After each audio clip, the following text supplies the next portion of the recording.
আসসালামু আলাইকুম। প্রিয় দর্শক, অন্য মঞ্চের আলাপ চাইতে আপনাদের সকলকে আমন্ত্রণ জানাচ্ছি। উত্তরবঙ্গের আকাশে এখন অদৃশ্য টানটান উত্তেজনা। ভারতের চিকেন স্নেক নিয়ে শুরু হয়েছে এক নতুন কূটনৈতিক চাপ। শিলিগুড়িতে ভারতের মাল্টি এজেন্সি নিরাপত্তা বৈঠক, আর এপারে বাংলাদেশের লালমনিরহাট বিমানঘাটিতে ফ্লাড লাইট, টহল, নতুন হাঙ্গার, রানওয়ে আপগ্রেড। তাহলে প্রশ্নটা এখন স্বাভাবিক, বাংলাদেশ কি ভারতের সঙ্গে যুদ্ধের প্রস্তুতি নিচ্ছে? ভারতের শিলিগুড়ি করিডোর বা চিকেন স্নেক ভূ রাজনীতির অভিধানে ভারতের অন্যতম দুর্বল কৌশলগত অঞ্চল। মাত্র 22 কিলোমিটার প্রস্থের কারণে যে কোনো সামরিক বা নাশকতা এই করিডোরের ভারসাম্য নষ্ট করতে পারে। এটি এতটাই গুরুত্বপূর্ণ যে উত্তর পূর্বে 7 রাজ্যের 50 মিলিয়ন মানুষ এই করিডোরের উপর নির্ভরশীল। ভারতের পূর্বাঞ্চলীয় সামরিক কমান্ডের লজিস্টিক লাইফলাইনও এখান দিয়েই যায়। রেল, সড়ক, টেলিকম সবকিছুই এই সরু জায়গার উপর টিকে আছে। যে কোনো দেশের পক্ষে এটি একটি স্ট্র্যাটেজিক চাপের কেন্দ্র এবং ভারতের জন্য তা খুবই সংবেদনশীল। সেই কারণে আইবি, সেনাবাহিনী, বিমান বাহিনী, বিএসএফ, সিআইএসএফ, এসএসবি, আইটিবিপি একসঙ্গে বৈঠকে বসেছে। সাধারণত এটি রুটিন সিকিউরিটি বৈঠক হলেও সম্প্রতি দিল্লির লালকেল্লা বিস্ফোরণের পর ভারত এটিকে বড় গুরুত্ব দিচ্ছে। কিন্তু প্রশ্ন হচ্ছে, বাংলাদেশের ভেতরে কি পরিবর্তন দেখে ভারতের এই তৎপরতা? ভারতীয় গণমাধ্যম, বিশেষ করে নর্থ ইস্ট নিউজ দাবি করছে, বাংলাদেশের লালমনিরহাট বিমানঘাটিতে একাধিক উন্নয়ন কাজ ভারতীয় নিরাপত্তা সংস্থার নজর কেড়েছে। যে তথ্যগুলো উঠে এসেছে সেগুলো হলো বিমানঘাটির চারপাশে ফ্লাড লাইট স্থাপন, বিমান বাহিনী এবং আর্মি এভিয়েশন গ্রুপের যৌথ নিরাপত্তা, রাউন্ড দ্য ক্লক পেট্রোলিং, বড় আকারের একটি হাঙ্গার নির্মাণ যেখানে ভবিষ্যতে ফাইটার জেট বা ড্রোন রাখা যাবে। 4 কিলোমিটার লম্বা এয়ার স্ট্রিপ রিপ্লেসমেন্টের পরিকল্পনার কথা বলা হয়েছে নর্থ ইস্ট নিউজের প্রতিবেদনে। লালমনিরহাট বিমানঘাটি বাংলাদেশ ভারত সীমান্ত থেকে মাত্র 20 কিলোমিটার দূরে। এর সাথে যোগ হয়েছে বাংলাদেশ সেনাপ্রধান জেনারেল ওয়াকারুজ্জামানের সাম্প্রতিক পরিদর্শন। তার আগে ভারতীয় সেনা গোয়েন্দার 3 সদস্য ঢাকা সফর করেন। এই ঘটনাগুলো ভারতের কিছু মহলে ব্যাখ্যা করা হচ্ছে বাংলাদেশ অঞ্চলটিকে একটি নতুন ঝুঁকিপূর্ণ সামরিক সুবিধা তৈরি করছে। কিন্তু সত্যি কি তাই? ভারতের উদ্বেগ 3টি জায়গা থেকে আসে। 1, শিলিগুড়ি করিডোর অনিরাপদ হলে ভারতের উত্তর পূর্ব বিচ্ছিন্ন হয়ে যাবে। তাই যে কোনো সামরিক সক্ষমতা বাড়ানো ভারতের কাছে বার্তা দেয় যে এই অঞ্চলকে নজরে রাখো। 2, ভারত আশঙ্কা করছে চীন বাংলাদেশে সামরিক সহযোগিতা করছে। চীন বাংলাদেশে বিমান ঘাঁটি নির্মাণে জড়িত না থাকলেও চীনা ট্রেনিং, ড্রোন সহযোগিতা, সামরিক সরঞ্জাম ক্রয় এসব ভারতের কৌশলগত উদ্বেগ বাড়ায়। 3, বাংলাদেশের আসন্ন নির্বাচন। ভারতের একটি পুরনো ধারণা আছে যে ঘটনা প্রবাহ পরিবর্তনের সময় সীমান্ত সচল রাখতে হয়। ভারত ভাবছে বাংলাদেশের ভেতরে কোনো রাজনৈতিক অস্থিরতা ভারতের সীমান্তে প্রভাব ফেলতে পারে। সুতরাং ভারতের উদ্বেগে কি বিষয়টি সবটুকু, নাকি আরও কিছু আছে? চলুন মূল প্রশ্নে যাই। বাংলাদেশ কি ভারতের সঙ্গে যুদ্ধের প্রস্তুতি নিচ্ছে? এই প্রশ্নের উত্তর 3 ভাগে বোঝা যায়। লালমনিরহাট বিমানঘাটি কোনো নতুন বিমানঘাটি নয়, এটি ব্রিটিশ আমলের পুরনো বিমানঘাটি। 1971 এবং 1972 সালে বিমানঘাটি হিসেবে ব্যবহৃত হতো এটি। কলেজ, বিশ্ববিদ্যালয়, কৃষি গবেষণা কেন্দ্র চারপাশে এসব থাকার কারণে স্থানটি অনেক বছর নিষ্ক্রিয় ছিল। এখন বাংলাদেশ তার সামরিক অবকাঠামো আধুনিকায়নের অংশ হিসেবে এটিকে পুনরুজ্জীবিত করছে। এটি সম্পূর্ণ অভ্যন্তরীণ উন্নয়ন। প্রতিরক্ষা ব্যবস্থা শক্তিশালী করা মানে যুদ্ধের প্রস্তুতি নয়। বিশ্বের সব দেশই রানওয়ে উন্নয়ন, বেসিক হাঙ্গার নির্মাণ, পেরিমিটার লাইটিং, ক্যাম্প সিকিউরিটি এসব নিয়মিত করে থাকে। বাংলাদেশও তার সামরিক সক্ষমতা বাড়াচ্ছে, কিন্তু তা কোনো দেশের বিরুদ্ধে নয়, বরং স্বাধীনতা রক্ষা এবং সন্ত্রাস দমন, এটাই মূল লক্ষ্য।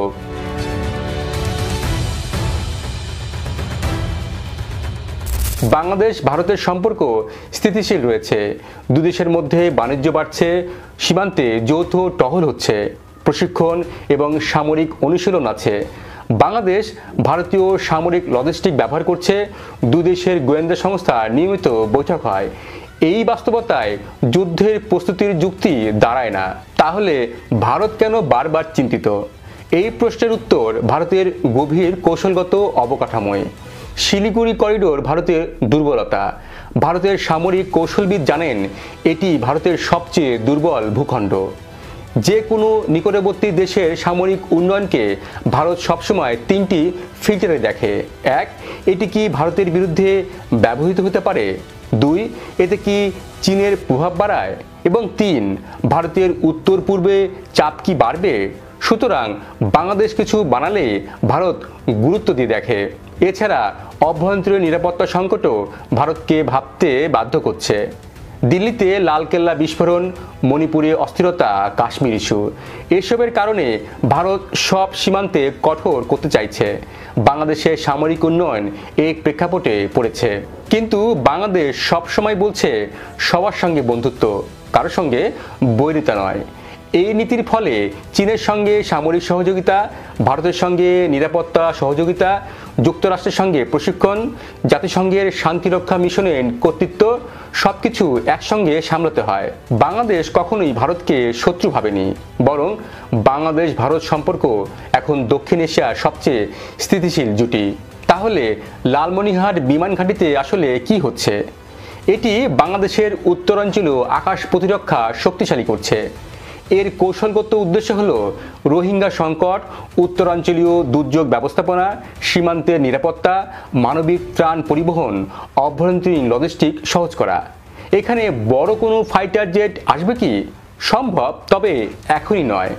বাংলাদেশের প্রতিরক্ষা পরিকল্পনা 2030 থেকে 2041 সাল সময়সীমার।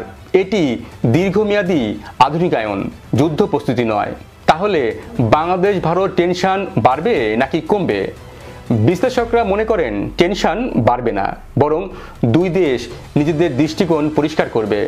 ভারত চাইবে সীমান্তে স্থিতিশীলতা, চিকেন স্নেক সুরক্ষা, চীনের প্রভাব কমানো।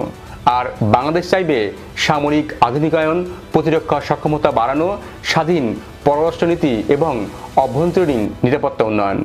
দুই পক্ষের লক্ষ্য ভিন্ন হলেও সংঘাতমুখী নয়। তাহলে বাংলাদেশ কি যুদ্ধের প্রস্তুতি নিচ্ছে? না, বাংলাদেশ ভারতের বিরুদ্ধে যুদ্ধের প্রস্তুতি নিচ্ছে এমন কোনো বাস্তব প্রমাণ নেই। যা হচ্ছে নিয়মিত প্রতিরক্ষা আধুনিকায়ন, পুরনো বিমান ঘাঁটি উন্নয়ন, সামরিক সক্ষমতা বাড়ানো, সীমান্তে সুরক্ষা নিজস্ব পরিকল্পনা বাস্তবায়ন। ভারতের উদ্বেগ একান্তই তাদের ভূ রাজনৈতিক দৃষ্টিভঙ্গির অংশ। বাংলাদেশের কার্যক্রম প্রতিরক্ষামূলক, আক্রমণাত্মক নয়।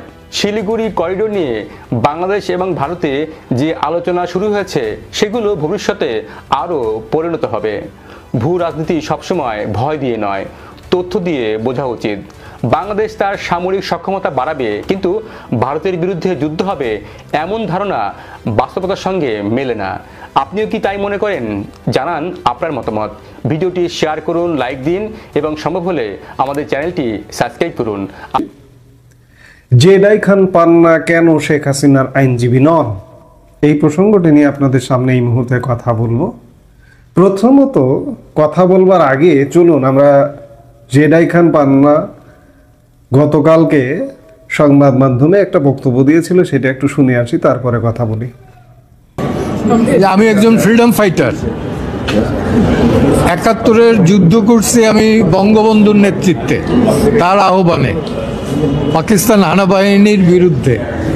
তো তার কন্যা উইদাউট প্রপার ডিফেন্স, আগেরটাও প্রপার ডিফেন্স ছিল, আমি কাউকে ছোট করতেছি না, আমার কাছে মনে হয়েছে যে তাকে আরও প্রপার ওয়েতে ডিফেন্স দেওয়া দরকার। দ্যাটস ওয়াই আমি স্টেট ডিফেন্সের আমি বলছিলাম প্রথমে যে on behalf of Sheikh Hasina, তো বলছে যে এটা তো আপনি পারেন না বিকজ শি ইজ ফিউজিটিভ। আমি তখন বলছি যে ওকে, প্রসিকিউশন এসে বললো যে স্টেট ডিফেন্স হিসাবে আমার কোনো আপত্তি নাই। That's all. দুইটা এখানে আজকে ছিল দুইটা। দর্শক, জেডাই খান পান্নার বক্তব্য শুনলেন। তিনি নিজে মুখে স্বীকার করলেন, বললেন যে আমি স্টেট ডিফেন্স হিসেবে দুটো মামলায়, শেখ হাসিনার নামে তো মামলার শেষ নাই, দুটো মামলায় তিনি স্টেট ডিফেন্স হিসেবে কাজ করবেন। তিনি প্রথমে বলেছিলেন যে শেখ হাসিনার পক্ষের একজন আইনজীবী হিসেবে কাজ করবেন, কিন্তু প্রসিকিউশন বলেছে, অর্থাৎ সরকার পক্ষ বলেছে যে আপনি তো এটা পারেন না, আপনি স্টেট ডিফেন্স হিসেবে কাজ করতে পারেন এবং আমার কোনো আপত্তি নেই। অর্থাৎ জেডাই খান পান্না স্টেট ডিফেন্স। আমরা স্টেট ডিফেন্স বিষয়ে পরে আসছি। প্রথমত এটি বলতে চাই যে এই যে আন্তর্জাতিক অপরাধ ট্রাইব্যুনাল বা আইসিটি, এটা সাজানো গোছানো, এটা জামাতি একটা ট্রাইব্যুনাল। এই জামাতি ট্রাইব্যুনালকে আওয়ামী লীগ বলুন বা শেখ হাসিনা বলুন, তারা তো মানেনি না। আইনজীবী নিয়োগ দেবার তাদের পক্ষ থেকে তো প্রশ্নই আসে না। যেহেতু প্রশ্ন আসছে না, সেহেতু শেখ হাসিনার আইনজীবী জেডাই খান পান্না নন। অনেক আলাপ আলোচনা হচ্ছে যে জেডাই খান পান্না আসলে শেখ হাসিনার পতনের পেছনে ভূমিকা পালন করেছেন, জুলাই আন্দোলনে ভূমিকা পালন করেছেন। মানে সোজা কথা, আওয়ামী লীগ বিরোধী তিনি শেখ হাসিনা বিরোধী একজন মানুষ। এবং এই কয়েক মাসের মধ্যে আরো বিতর্কিত ঘটনা ঘটিয়েছেন তিনি ওই যে ৭১ মঞ্চ নামের একটি সেমিনারের আয়োজন করেছিলেন। সেমিনারের আয়োজন করে তিনি সেখানে উপস্থিত হননি। ডক্টর কামাল হোসেন সেখানে উপস্থিত হননি। জেডাই খান পান্না সেই সেমিনারের সভাপতিত্ব করবার কথা ছিল, তিনি উপস্থিত হননি। কিন্তু যারা উপস্থিত হয়েছেন, লতিফ সিদ্দিক কিংবা হাফিজুর রহমান কার্জন কিংবা মঞ্জুরুল আলম পান্না, তারা কিন্তু অ্যারেস্ট হয়েছেন। এগুলো নিয়ে একটা ষড়যন্ত্রের গন্ধ খোঁজা হয়। এটা আসলে মূল ঘটনা কি, এটার গভীরে না গেলে বলা কঠিন। তো যেটি বলছিলাম যে স্টেট ডিফেন্স আসলে জিনিসটা কি, সেটা একটু বোঝা দরকার। এক কথায় যদি বলি, সরকার নিয়োজিত, সরকারের বেতনভুক্ত একজন আইনজীবী হিসেবে নিয়োগ পেয়েছেন জেডাই খান পান্না। আমরা খুব সাধারণ দৃষ্টিতে সকলেই জানি যে ফৌজদারি বিচার প্রক্রিয়ায় ৩টি বিষয় নিশ্চিত করতে হয়, না হলে বিচার আসলে হয় না। একটি হচ্ছে বিচারক, ২ প্রসিকিউশন বা রাষ্ট্রপক্ষ, এবং ডিফেন্স লয়ার বা আসামি পক্ষের আইনজীবী। এই ৩টি জিনিস ছাড়া কোনো বিচার করা আসলে সম্ভব না। বিশেষ করে আত্মপক্ষ সমর্থনের সুযোগ দিতেই হবে। আসামিকে আইনজীবীর মাধ্যমে আত্মপক্ষ সমর্থনে বাধা দেওয়া বিচার প্রক্রিয়াকেই অস্বীকার করার শামিল। 1948 সালের জাতিসংঘের মানবাধিকারের সার্বজনীন ঘোষণাপত্রের 11(1) অনুচ্ছেদে বলা হয়েছে, ফৌজদারি অপরাধে অভিযুক্ত প্রত্যেক ব্যক্তির আত্মপক্ষ সমর্থনের প্রয়োজনীয় নিশ্চয়তা দিয়ে গণ আদালতের বিচারে আইন অনুসারে দোষী প্রমাণিত হওয়ার পূর্ব পর্যন্ত নির্দোষ হিসেবে গণ্য হওয়ার অধিকার রয়েছে। একই বিধান সংযুক্ত রয়েছে 1966 সালে জাতিসংঘ কর্তৃক গৃহীত দেওয়ানি ও রাজনৈতিক অধিকার সংক্রান্ত কভেনেন্টে। এবং শুধু তাই নয়, এই বিষয়টি আমাদের সংবিধানেও সুরক্ষিত করা হয়েছে। গ্রেপ্তারকৃত কোনো ব্যক্তিকে যথাসম্ভব শীঘ্রই গ্রেপ্তারের কারণ জ্ঞাপন না করে প্রহরায় আটক রাখা যাইবে না, এবং উক্ত ব্যক্তিকে তাহার মনোনীত আইনজীবীর সহিত পরামর্শের ও তাহার দ্বারা আত্মপক্ষ সমর্থনের অধিকার হইতে বঞ্চিত করা যাইবে না। অনুচ্ছেদ 33(1) আমাদের সংবিধানে। শুধু তাই নয়, ফৌজদারি কার্যবিধি 1898 340 ধারা মোতাবেক একজন আসামি তার পক্ষে আইনজীবী নিয়োগ তার অধিকার রাখেন, যার ফলে আসামি পক্ষে কোনো আইনজীবী যদি ওকালতি করার ইচ্ছা প্রকাশ নাও করে থাকেন, তখন সরকারি খরচেই একজন আইনজীবী আসামি পক্ষে নিয়োগ দেন আসামি পক্ষে আদালতে মামলা লড়ার জন্য। এবং এই আইনজীবীকেই বলা হয় স্টেট ডিফেন্স লয়ার। এমনকি গুরুতর অপরাধের পলাতক আসামিদের পক্ষেও সরকারি খরচে স্টেট ডিফেন্স লয়ার নিয়োগ দেওয়া হয় এবং তাকে রাষ্ট্রপক্ষ সংশ্লিষ্ট পলাতক আসামির যাবতীয় নথিপত্র সরবরাহ করবে। যেমন বঙ্গবন্ধু শেখ মুজিবুর রহমান খাসিনের হত্যা মামলায়ও পলাতক আসামিদের পক্ষে সরকারি খরচে আইনজীবী নিয়োগ দেওয়া হয়েছিল। এসব করা হয় ন্যায় বিচার নিশ্চিত করার স্বার্থে, কারণ 10 জন অপরাধী ছাড়া পেলেও যেন একজন নিরপরাধ ব্যক্তিও সাজা না পায় সেটা নিশ্চিত করা বিচারের পবিত্র দায়িত্ব। আসলে সুন্দর সুন্দর কথামালা লেখা থাকে, যেখানে পুরো আদালতটাই সাজানো গোছানো। এটা জামাতি ক্যাঙ্গারু কোর্ট, জামাতি ট্রাইব্যুনাল। সোজা কথা, স্টেট ডিফেন্স হচ্ছে বর্তমান ইউনূস সরকার, এবং ইউনূস সরকারের অধীনস্থ এই যে আন্তর্জাতিক অপরাধ ট্রাইব্যুনাল, এই ট্রাইব্যুনালের একজন নিয়োগপ্রাপ্ত আইনজীবী হচ্ছেন জেডাই খান পান্না। তিনি শেখ হাসিনার আইনজীবী নন, তিনি সরকারের কাছ থেকে বেতন পাবেন, বেতনভুক্ত আইনজীবী। বিষয়টা খুব তুচ্ছ, খুব ছোট্ট একটা বিষয়, কিন্তু বিষয়টা নিয়ে আলাপ না করে পারলাম না যে গতকাল থেকে ফেসবুকে আজকাল কিছু পীর সাহেব গজিয়ে গেছে, যে পীর সাহেবরা এই স্টেট ডিফেন্সকে শেখ হাসিনার আইনজীবী ইত্যাদি বিভিন্নভাবে ব্যাখ্যা করছেন। এমনকি এমন পোস্টও দেখলাম যে নেত্রী নিশ্চিত করেছেন পান্নার সঙ্গে তার কোনো যোগাযোগ হয়নি, তাকে কোনো দায়িত্বও দেওয়া হয়নি। এটা কোন সূত্র থেকে কেউ কি বলেছে যে শেখ হাসিনা তাকে দায়িত্ব দিয়েছেন, শেখ হাসিনা আইনজীবী হিসেবে নিয়োগ করেছেন? আজকাল কিছু পীর সাহেব বেরিয়েছে অনলাইনে। পীর সাহেবরা এমন ভাবখানা করেন, এরা স্বাভাবিকভাবে বিদেশে বসবাস করেন, এমন ভাবখানা করেন যে শেখ হাসিনার সাথে সকাল বিকাল তাদের কথা হয়, এবং অনলাইনে এসে কেউ কেউ চাপাও মারেন, এবং এদের কেউ কেউ রাষ্ট্র থেকে ভনিতা করে, আওয়ামী লীগ আমলে নানা রকম ভনিতা করে টাকা পয়সা মেরে বিদেশে পাচার করে নিয়ে বিদেশেও বসবাস করেন। এই মুহূর্তে আওয়ামী লীগের ক্রান্তিকাল, তাদের ব্যাপারে এখন কথা বলার সময় নয়। সময় এলে কে কিভাবে বিদেশে গিয়ে অবস্থান করছেন সেগুলোও বলা হবে।